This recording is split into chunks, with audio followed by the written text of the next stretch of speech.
Hi everyone, welcome. I'm gonna share the screen so we can get started here. Um, okay. Do you get to see the presentation? Okay, wonderful.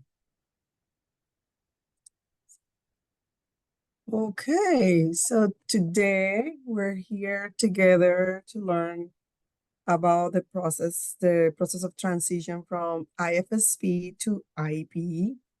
And like really is a conversation. We like in an hour is so hard to go over all the details of a special education, but at least we're gonna go over briefly to what that really means, and then we're gonna have like the most of the powerful Q and I question at the end.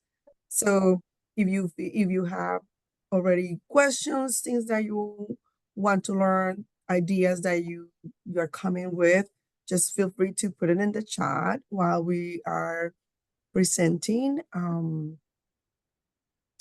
So this is, I think you all are familiar with Child's Tribe. Child's Tribe is an early support agency. We work in the south, the north end of King County, which is like kind of that line in Bothell, Shoreline, Linwood, Briar area, and then south of us, Snohomish, and other zip codes in Snohomish. So Linwood, a little bit of the Bothell through the Bothell Highway, Everett. It's kind of very weird, but there we are.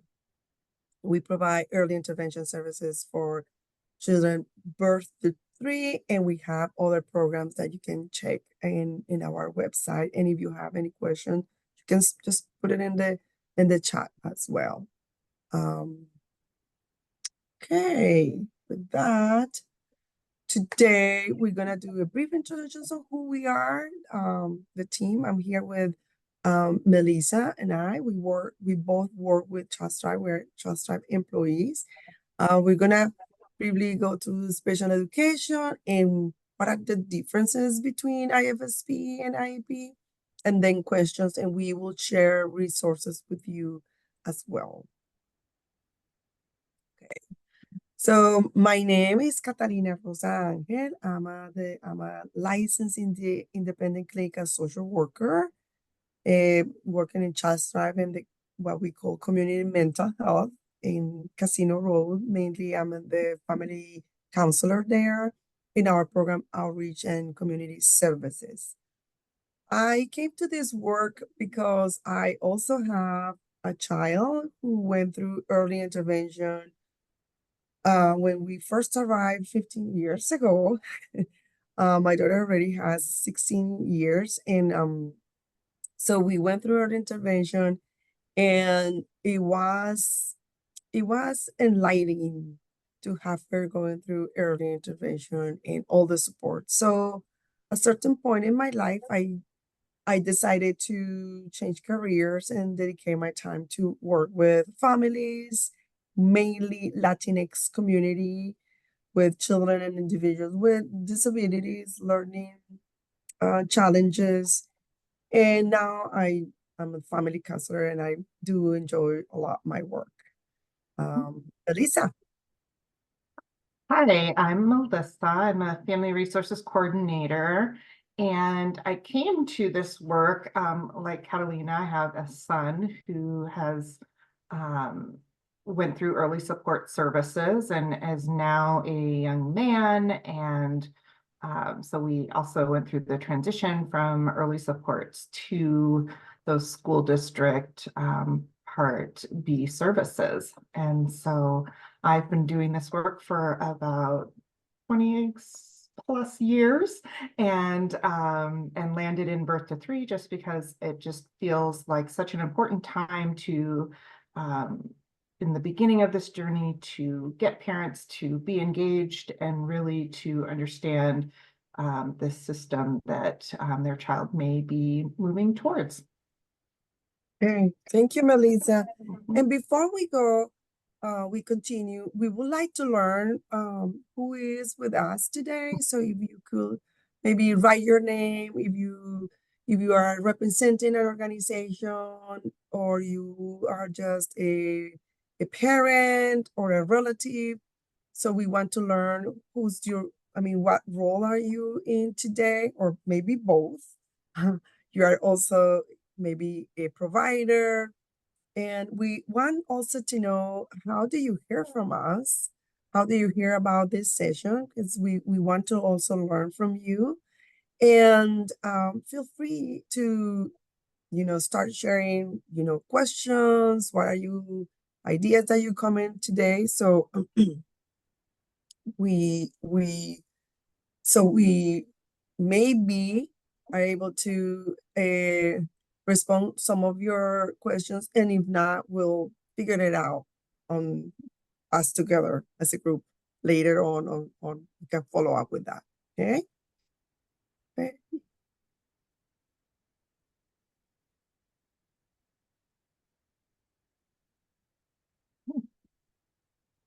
So we're talking briefly, like a very fast overview of what special education is, and kind of the background of the special ed services.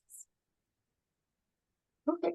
So special education services are really born from the IDEA, the Individuals with Disabilities Act, that says that if a child needs support in accessing their public education, then it's the states that are required to provide that support. So IDEA is a federal law, and each state, if they wish to participate in that grant program and receive funding, they can do a early support program. And in Washington State, our early supports is called ESIT, the Early Support for Infants and Toddlers. And we are Part C of IDEA, and we serve children 0 to 3. And then Part B of IDEA serves kiddos and young adults from age 3 to 21. These services are publicly funded. We are in birth to 3. We are required to follow guidelines, and so yeah, and then once you may transition to the school district, those services become part of your child's free and appropriate public education. And as Melissa is sharing, special education is so big, but it's so important that the initial part, the early supports, are part of the education system. Mhm. Yeah, thank you, Melissa. Okay. Okay, so what is the difference between II and an IFSP and IEP? So IFSP means Individual and Family Support Plan, and is part of what Melissa was explaining, the Part C of IDEA. So and it belongs to the system of early supports for infant and toddlers, ESEP program services 0 to 3 years old. With that service, the family and the child and the family have access to a family resources coordinator who helps you navigate the entire process, from enrolling your child, orienting you, creating the plan, and even transitioning, exiting out of the services, either when the child meets their goals or when the child turns 3 years old. It has a framework of the parent coaching and child, and a participation in family routines and activities. I don't know, Melissa, you want to talk a little bit more about what parent coaching looks like? Yeah, I think what research and all the things have told us is that children birth to 3 really learn best doing the things that they do um, in their natural environment. So wherever they spend their time, and they learn best from the people that they care most about. And generally, that is their family. And so the intention of our early support program is really to build the capacity and knowledge of the parent to be able to provide these learning opportunities throughout the child's day. To support that growth and development. And so it's really about supporting the families in identifying those opportunities for learning, and then having some strategies and some ideas to be able to implement in the moment. So that's really our main intention, to increase the participation of children in their daily activities and routines.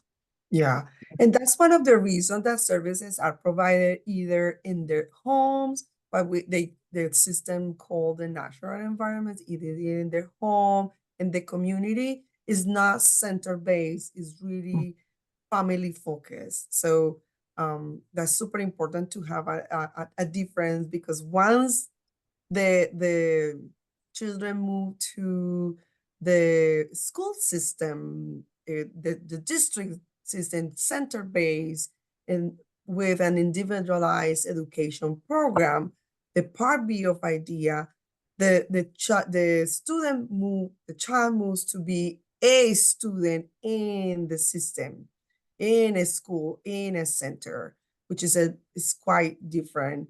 And then the student then will move from not having an FRC, but having a student case manager that usually is the special education teacher. Sometimes one of the services provider, it could be a speech therapist, or maybe a behavior specialist, or some other person can be a case manager. Usually is the special education teacher that is the case manager. So advocating for your child is super important in this stage, because then you don't have that FRC kind of like creating the plan. Is when the parents and the family are part still of the team, but then you as a parent or a relative or a guardian, you're really the one who has the knowledge about the student, the child, initially. Yeah. Yeah, then let me check. Yeah. And Catalina, I think it's like kind of reiterating what you said about how within IFSP and in IEP, a parent is a part of a team to support the child, but participation looks really different on each of those teams. So knowing what your rights and safeguards are as you move forward is something that's really important. Absolutely. And then the other thing that is a difference is that once the child moves to the district, kind of in classes and settings, the supports are related to educational success. So it's less about daily life activities in the home, is more about like, what is the projection of this student in their life for the future, like what is learning right now that is gonna build in the future. So that's kind of like the idea of like the differences between the two different plans, and it has like trajectory, chronological trajectory. It's like once the child is 3, you don't come back to early supports. Once the child is 3, you go into the special education services. And if you have any questions, remember, just go ahead and put it in the chat, and we're more than happy to address it. Okay, so what the timeline and the transition is gonna look like? Let's go. Yeah. So if your child is enrolled in early support services, about 9 months prior to their child's third birthday, we start talking more intentionally about planning for transition. And that transition is moving from Part B services to another or community supports that are outside of the early support system. And so we start thinking about what do parents imagine for their children? What kind of things do they want them to be involved in? What kind of things are interest to the family? Also thinking about success in school. And then we start thinking about what supports might be helpful in helping reach those goals. And so we think about the school district supports as being one thing that might be supportive. Not all children who are in birth to 3 early support services transition to special education services at the school. There is an eligibility requirement that is different than the eligibility for Part C services. And so that is a one route that we might be exploring. Your FRC will get you connected with the school district if that's something that you want to explore, and will facilitate that whole process in getting the child connected, get that evaluation completed, and then support through that IEP development. But again, some children might not be eligible or might not need those extra supports that school district services provide.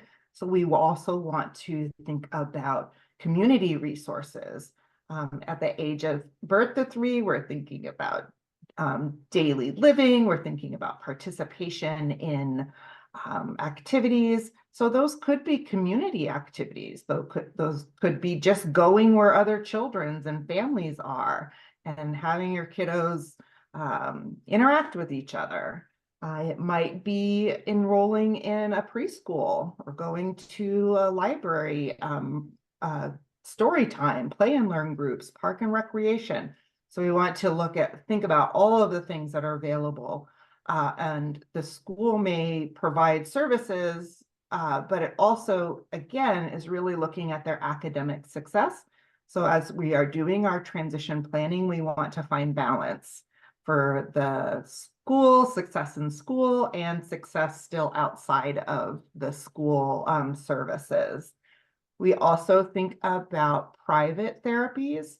The school district might provide occupational therapy, physical therapy, speech therapy, all geared towards that being successful in that school environment. And some families think, oh, I'd like a little bit more. I'd like to supplement with a private clinic therapy. So we might also explore that as well. Another option too is to watch and wait.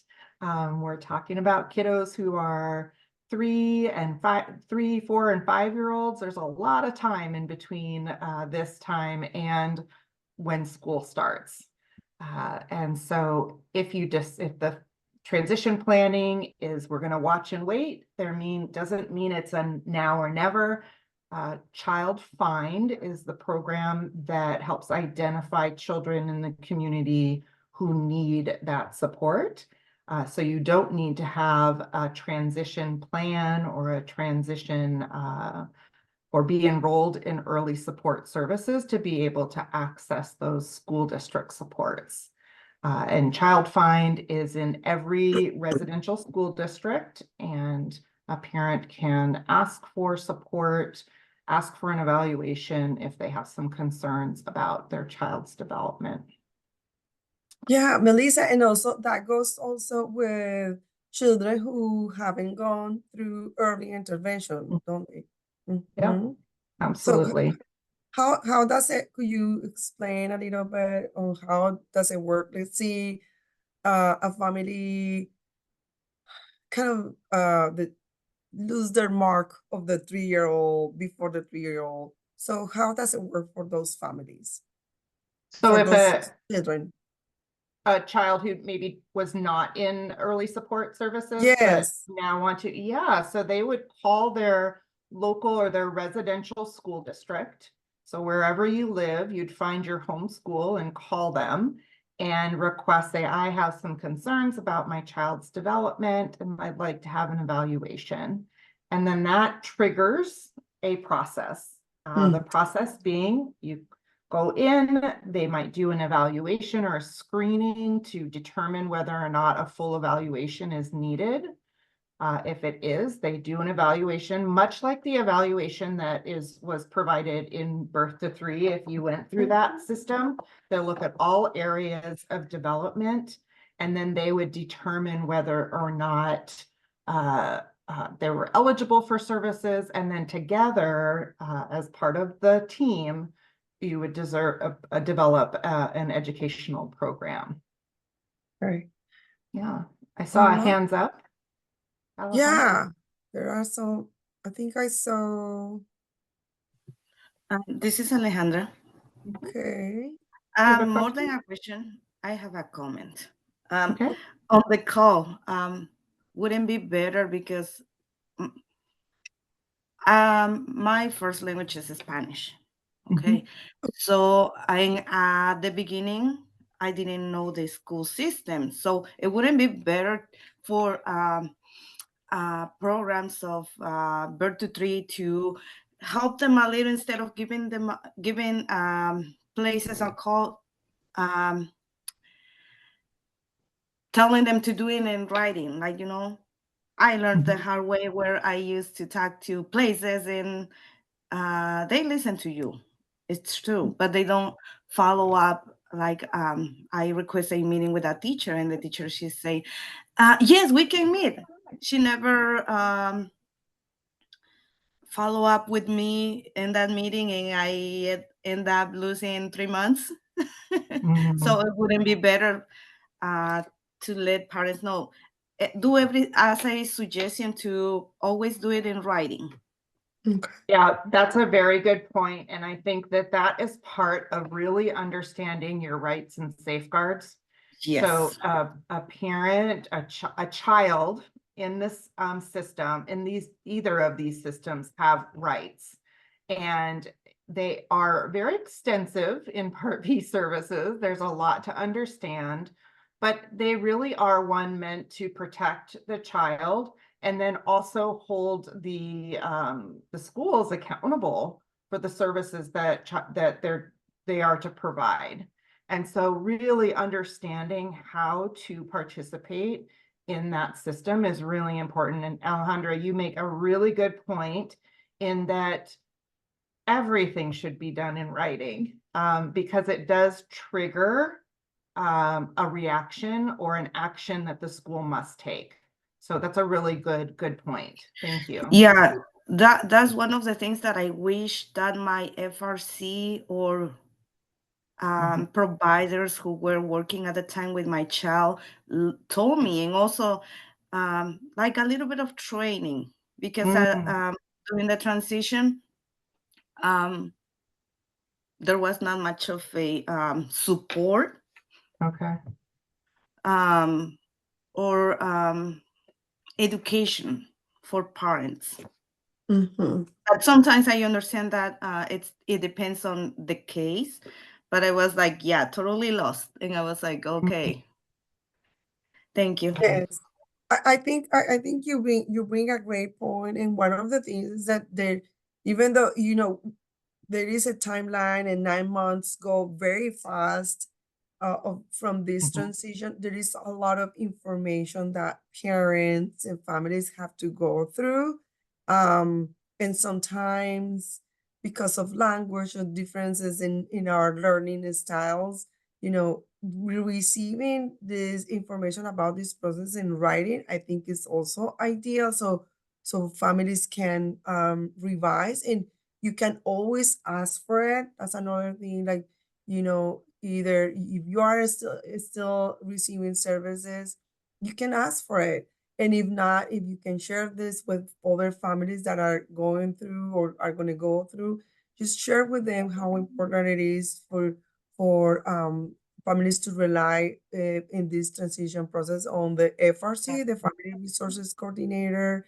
You know, they can provide the information in many formats, you know, as they can.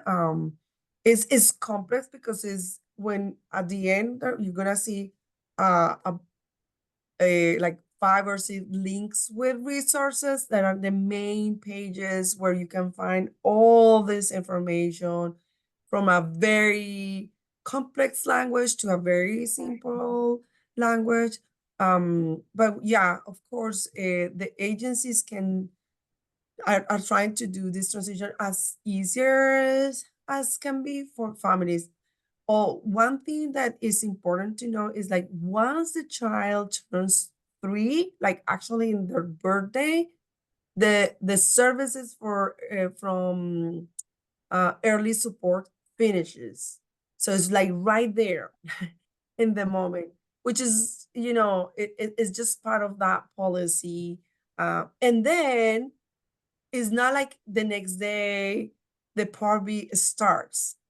It has this other process, and there are so different systems, you know, even though they are under the umbrella of the special education, they're very different systems. They work in different timings. And what Melissa said, like knowing your rights is super important. And I thank you, Alejandra, because I think it's a great feedback for us as agency to bring back to our organization and learn on how to support families. Okay. Okay. With that, I think we Melissa and I talk a lot about this session today. How important it is for to have in mind that we parents make a lot of changes happening, either by advocating for our children or talking with with other parents. But we also have in mind that we are part of the team, regardless if we don't feel that part of the team, we are part of the team. Parents, relatives, guardians, we are representing the children in both systems, the IFSP and the IEP. Very important is to be a partner of the IEP team is super important because regardless of differences in the way of seeing things, our children spend 6 to 8 hours in the school during the day. You know, when they're in in preschool, they spend only like 2 hours and a half, probably 3 hours with transportation Monday through Thursday. But then when they move to, you know, to kindergarten, children spend a lot of time in the school, and it's very important to see the team members as partners. And we, the guardians and the caregivers, and the parents are equal partners in that team. The other thing is like sometimes we're hesitant to ask questions. Oh, we think all the questions are good. All the questions we want you want to be clear on like what is happening, where are the timing, what should you do, when you should do, you know, everything. So there is no like, oh, that's not gonna be important question. If you have a question, go for it. This is it very important also to stay connected with other parents in the system. Once your child transition to schools, the school district, stay connected with other parents in that school, stay connected in the community, maybe with organizations that are benefiting children. What is happening? What is happening in terms of your community that your child and your family can participate? And as the child is getting older, that a student is participating, that young adult is participating. Advocating in the system, I find it as a parent, it takes a lot of time and effort, and it is a lot of it's very emotional sometimes. So whenever you feel like you need to take a break, you need to breathe, it's very important to pause, take your time, and then refocus. Refocus, like what is one thing that you want to gain out of this school year? What is one thing that you want to get out of that specific meeting? What is one thing?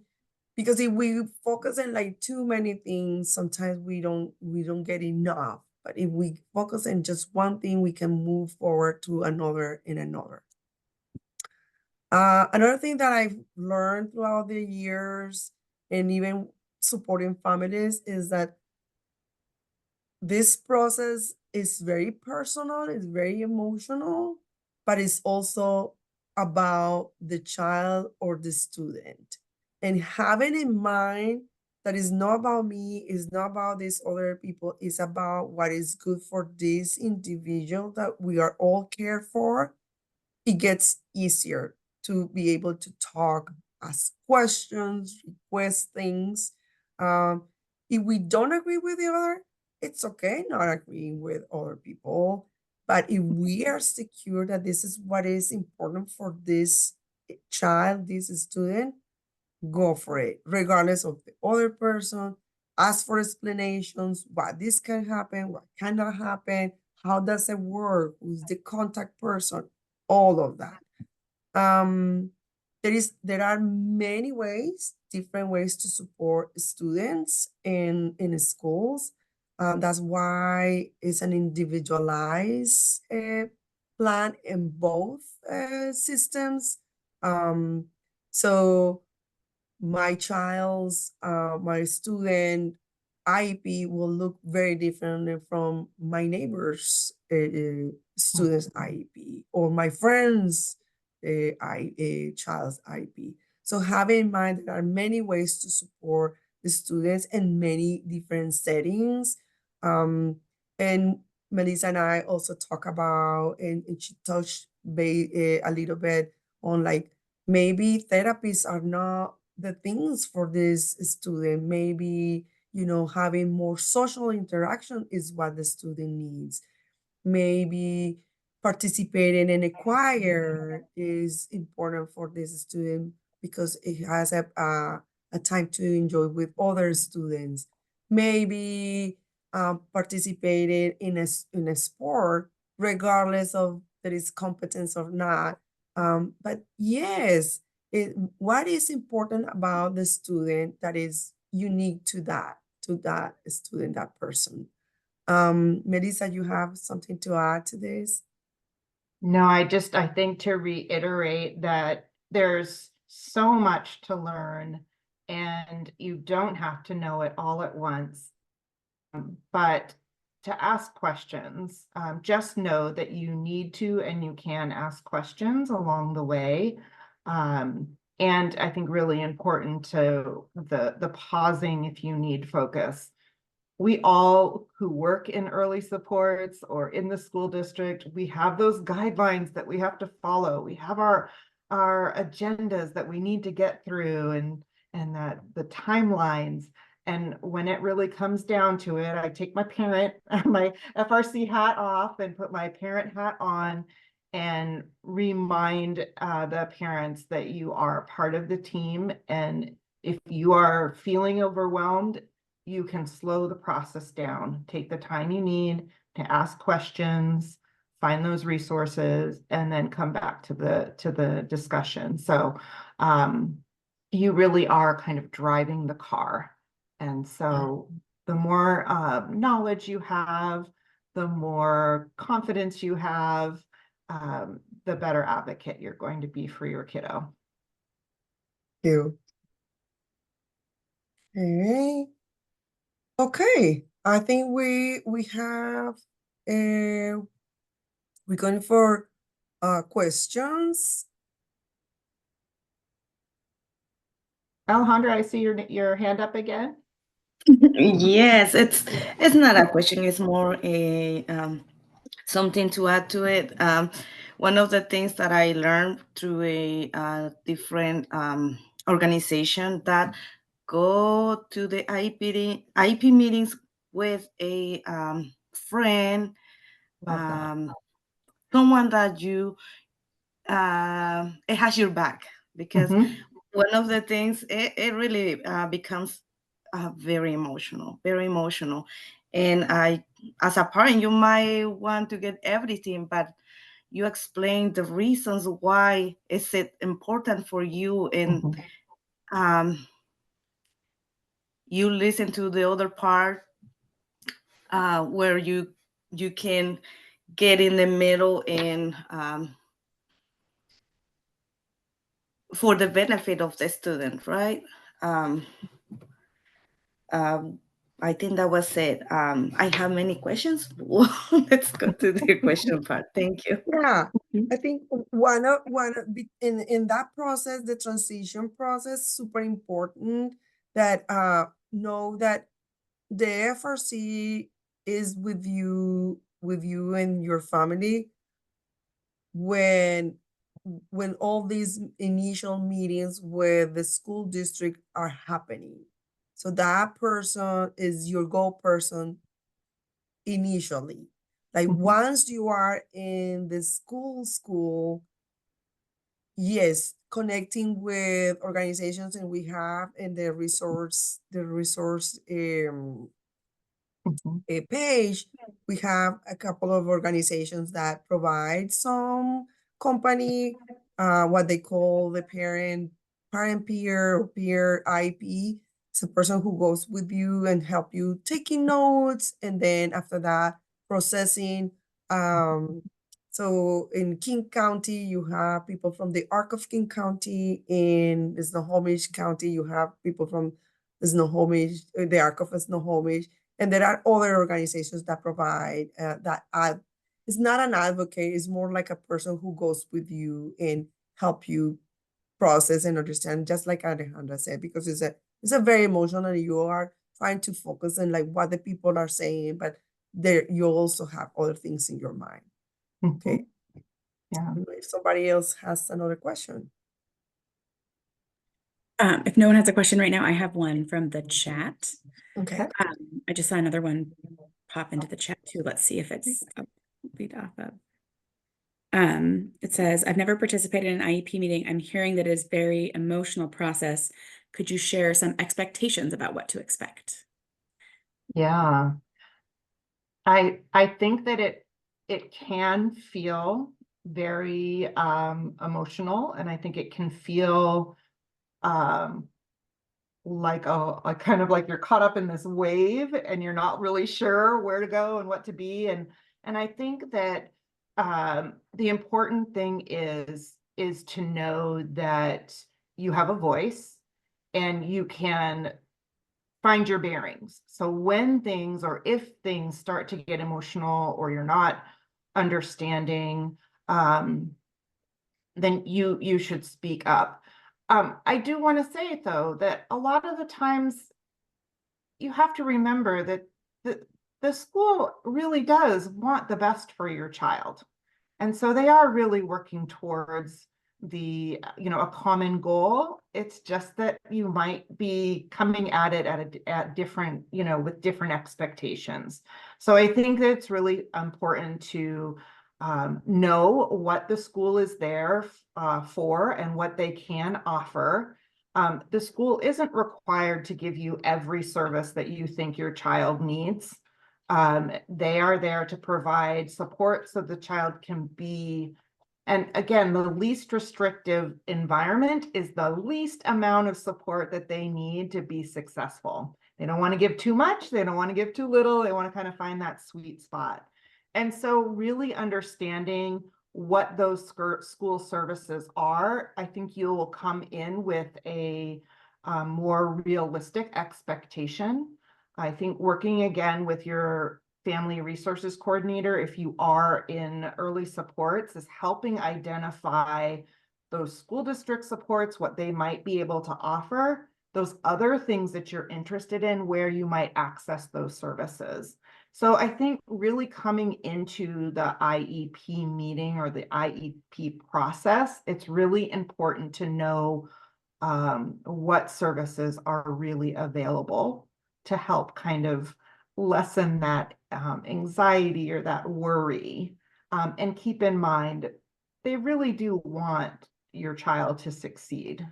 Yeah. And so really important to keep that in mind. Yeah, I think Melissa is great. You know, sometimes, I mean, we as parents go into those meetings, so actually most of the time, no knowing because we don't know what to ask. So going back to asking, you know, what could be the best setting for this child, and knowing what are the options for the student is very important. That's when it comes to ask your questions, take the time. They have the schools have a timeline as well. They have to submit the paperwork for the IEP, you know, it's counted in days, in school days. So the sooner you get back to them saying, you know, even after the meeting, it's like, this thing wasn't very clear for me. You can just go back and send a note via email if you can, or request another short meeting, maybe even just the teacher and you. It's also very helpful to just clarify services for the IP.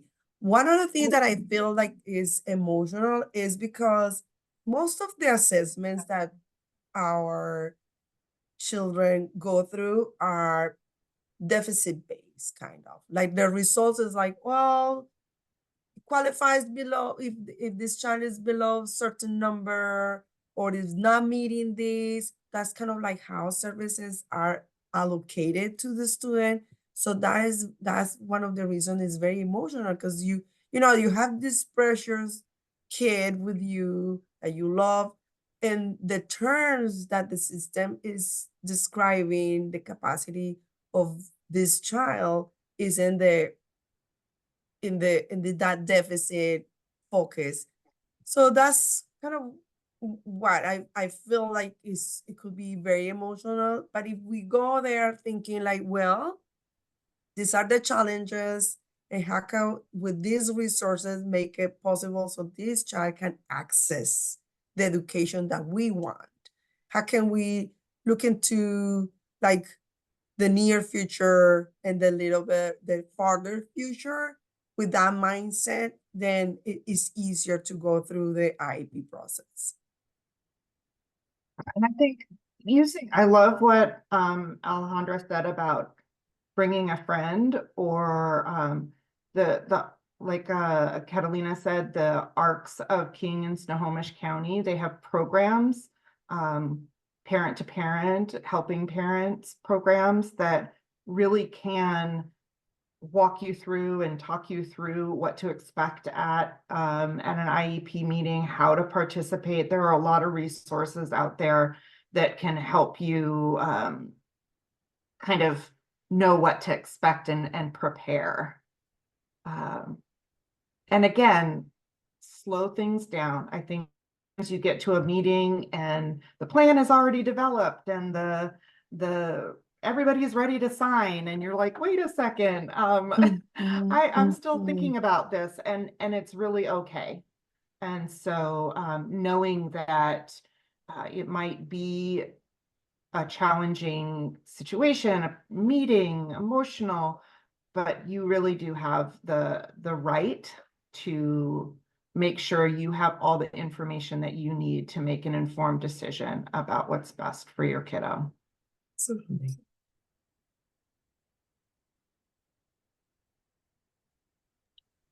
There's a question in the chat as well about if there's somewhere to access perhaps a demo of an IEP meeting or something for those going for the first time and wanting to prepare.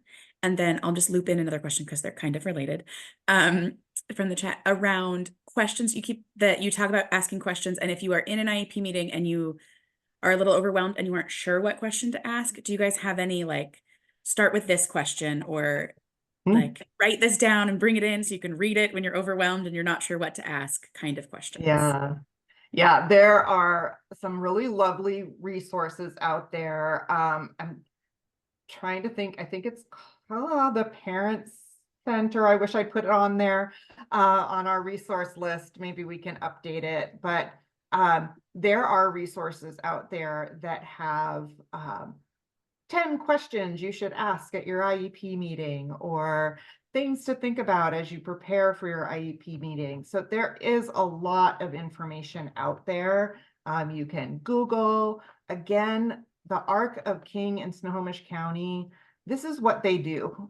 And so they support families and children with people who are going to be accessing these supports. And so you can go straight to a source and just call and say, I have questions, and they will really take care of you. Yeah, I'm gonna put in the chat. There is an organization called Understood. They have amazing tips, and actually right now they have a podcast. And I invite you, and the page is in English and in Spanish. I invite you to, explore.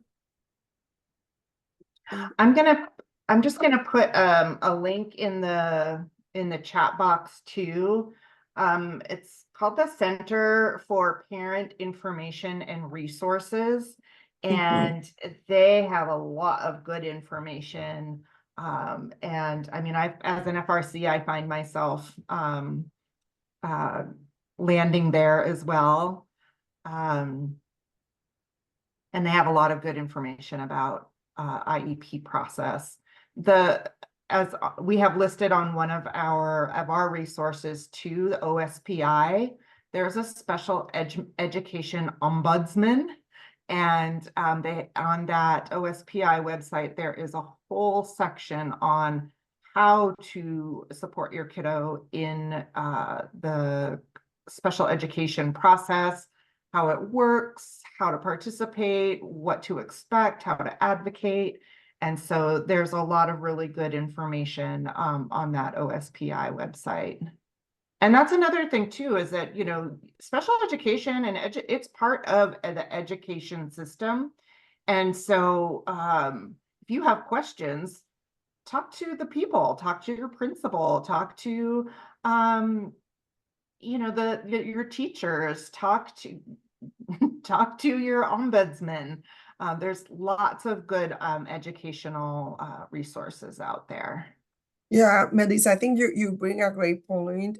It's very important to stay informed as possible, so you can create your own mindset, because every family is different, depending on where you're coming from, what are the expectations that you have for your child, and all of that. So learning from other parents, other families, or organizations that provide information, and then you have a clarity.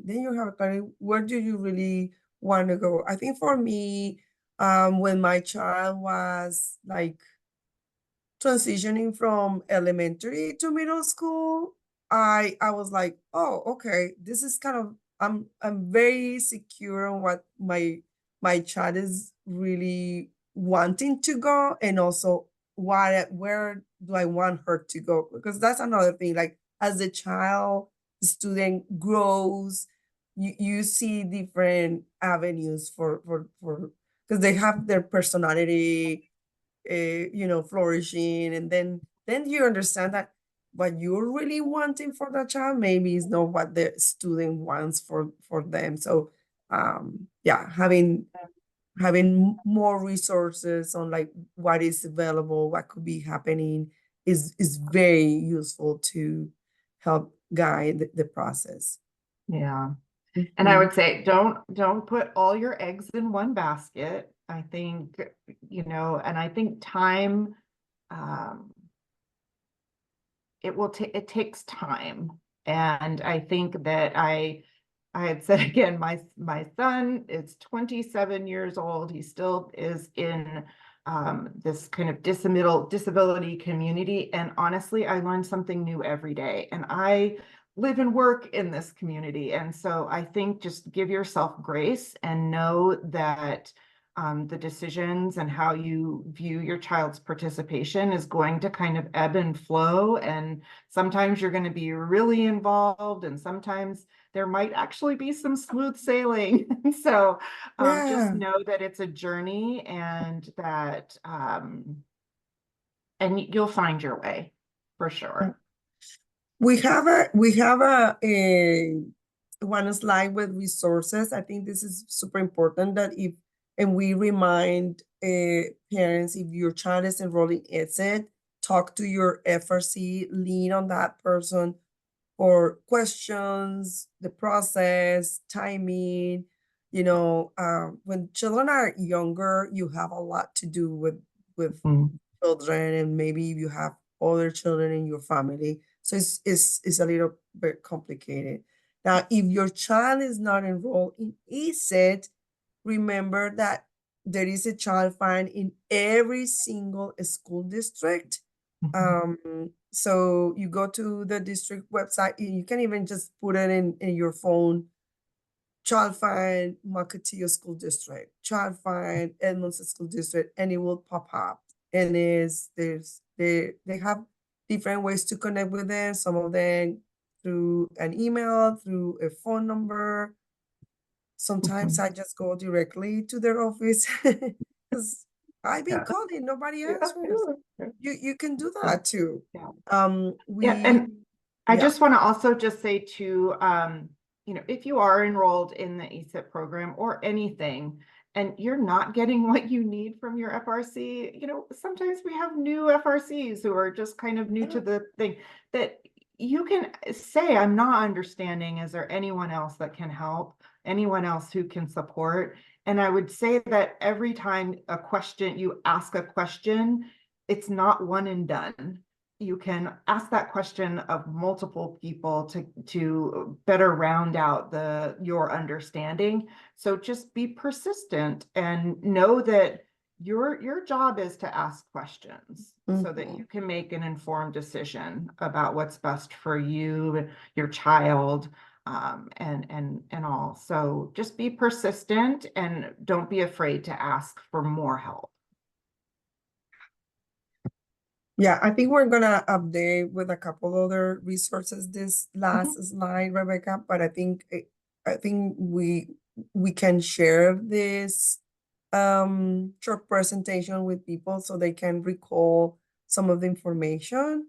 And with that, I think thanks everyone for attending today. Hopefully this was informative and short and sweet and fun. It's not easy. It's not easy to just put together all the process and just know that you have support. If you're in early intervention services in ESET, you have the support from the FRC. The FRC has a support from the entire team as well. And if you are transitioning, then there are community services that are there for you.